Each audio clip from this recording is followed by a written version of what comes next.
गोस्वामी तुलसीदास जी द्वारा रचित रामचरितमानस केवल और केवल सनातन संस्कृतियों के लिए नहीं बल्कि पूरे विश्व में जो लोग हैं उनके द्वारा पढ़ा जाता है। कारण ये है कि केवल ये धर्म ग्रंथ नहीं बल्कि जीवन कैसे जिया जाए इसमें भी इससे भी जुड़ी कुछ बातें इसमें रचित है। लेकिन लगातार हम देख रहे हैं कि हमारे देश में श्री रामचरितमानस काफी सुर्खियों में है। इससे पहले बिहार के शिक्षा मंत्री ने इस पर बयान दिया। इसके बाद अब उत्तर प्रदेश में पूर्व मंत्री रहे स्वामी प्रसाद मौर्य ने इसको लेकर विवादित बातें कही है। अब लगातार इसको लेकर संत समाज काफी आहत है और हम बात करेंगे। इस समय हमारे साथ जुड़े हैं अखिल भारतीय संत समिति के राष्ट्रीय महामंत्री स्वामी जितेंद्रानंद सरस्वती जी, जो इस समय दिल्ली पर हैं। स्वामी जी, क्या वजह है कि सनातन संस्कृति को लगातार इस समय टारगेट किया जा रहा है?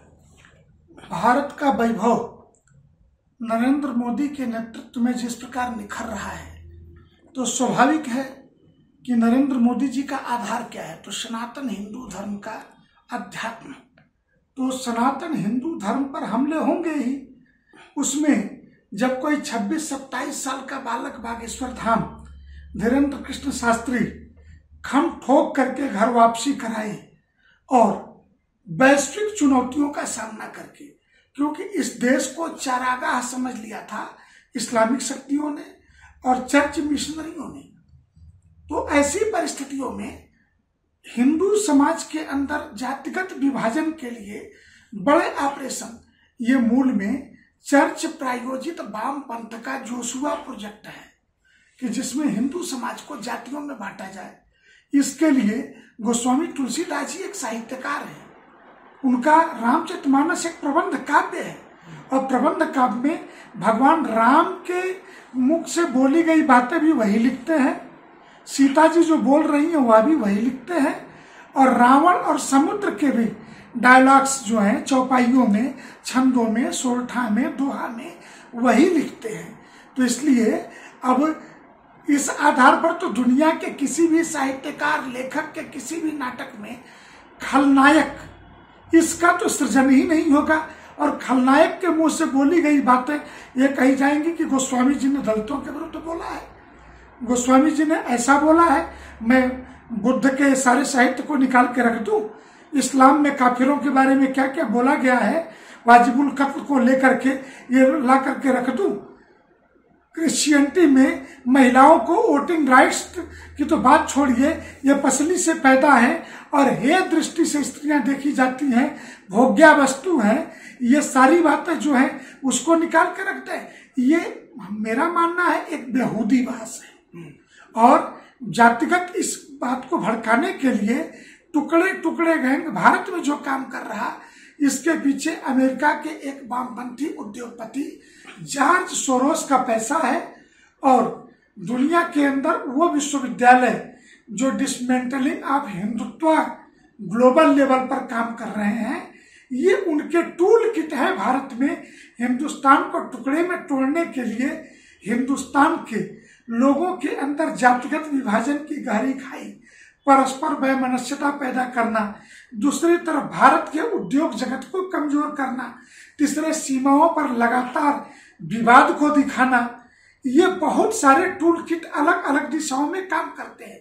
उसमें फिल्म इंडस्ट्रीज के द्वारा भारतीय सेना के चरित्र, भारत के खुफिया एजेंसियों के चरित्र पर हमले करना, इसी टूल किट के हिस्से में सनातन हिंदू धर्म के धर्म ग्रंथों के, क्योंकि संस्कृत आती नहीं स्वामी मौर्य को या चंद्रशेखर यादव को, इसलिए वाल्मीकि रामायण पे बोलेंगे नहीं, मनुस्मृति पर बोलेंगे नहीं, हिंदी आती है तो रामचरितमानस की एक आध दो किसी खलनायक की चौपाई निकाल करके विवाद खड़ा करने की कोशिश करेंगे।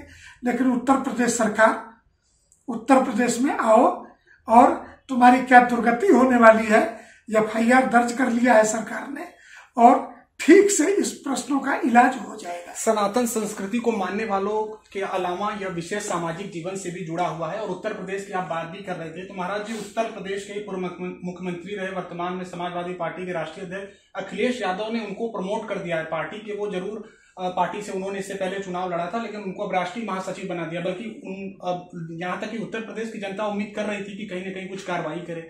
महाराज जी उन्होंने तो उनको प्रमोट कर दिया है। अखिलेश जी ने प्रमोट किया है या आत्महत्या के लिए मजबूर किया है?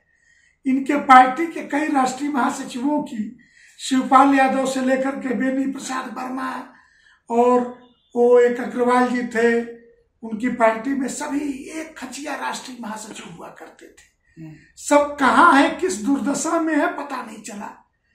एक दूसरे कि अखिलेश यादव हिंदुत्व विरोधी राजनीति के उत्तर प्रदेश में धुरी बनना चाहते हैं। राम विमुख असहाल तुम्हारा होयन कुल को रोवन हारा। तुम मुलायम सिंह की अंतिम पीढ़ी हो, समाजवादी पार्टी इसके बाद नष्ट ही हो जाएगी, ऐसा मेरा पूर्ण विश्वास है इस प्रमोशन के पीछे। दूसरे, अखिलेश ने अपने रणनीतिकारों के बूते स्वामी मौर्य को कि स्वामी लौट करके दोबारा पैर पकड़ करके मायावती जी के पास रहा, पैर पकड़ करके भाजपा में रहा, पैर पकड़ के अखिलेश के पास गया, तो फिर पैर पकड़ने कहीं और न चला जाए, क्योंकि उसे तो सत्ता की मनाही चाहिए।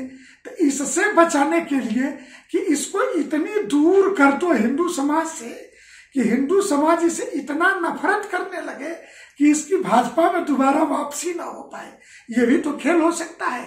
तो राजनीति के अलग अलग पहलू हैं और इसमें स्वामी प्रसाद मौर्य राजनीतिक रूप से सपरिवार बूढ़े हो सकल समाज, गोस्वामी जी के शब्दों में।